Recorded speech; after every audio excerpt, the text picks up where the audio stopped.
গরমে নাজেহাল বন্যপ্রাণ। ঝাড়গ্রামে সকাল থেকে তীব্র গরম, চিল্কি পাতাতে গরমে অসুস্থ হয়ে পড়লো একটি হাতি। দেখছেন সেই ছবি। গরমে নাজেহাল বন্যপ্রাণ, ঝাড়গ্রামে সকাল থেকে তীব্র গরম, চিল্কি পাতাতে গরমে অসুস্থ হয়ে পড়লো একটি হাতি। আমাদের সঙ্গে রয়েছেন আমাদের প্রতিনিধি রাজু। রাজুর কাছ থেকে একটু জেনে নেব। রাজু, অসুস্থ বোধ করছে এই হাতিটি, থেকে কি জানা যাচ্ছে? বন দপ্তর থেকে কি বলা হচ্ছে? দেখো, বন দপ্তর থেকে যেটা জানা যাচ্ছে যে গতকালই এই হাতির সাথে আরেকটি হাতির যুদ্ধ হয়েছিল এবং তারপরেই এই হাতিটি একটু শারীরিক অসুস্থ হয়েছিল এবং আজ সকাল থেকে বা গতকাল থেকে যেভাবে তাপদাহ রয়েছে আর সেই গরমের জন্যই আরো অসুস্থ হয়ে পড়েছে এই হাতিটি।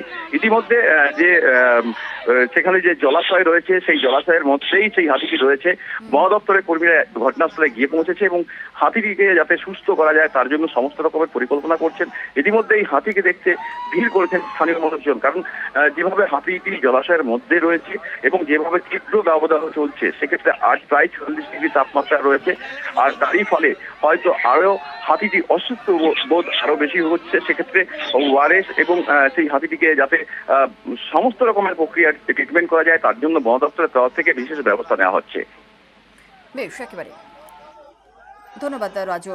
গরমে নাজেহাল বন্যপ্রাণ, ঝাড়গ্রামে সকাল থেকে তীব্র গরম, চিল্কি পাতাতে গরমে অসুস্থ হয়ে পড়লো হাতি।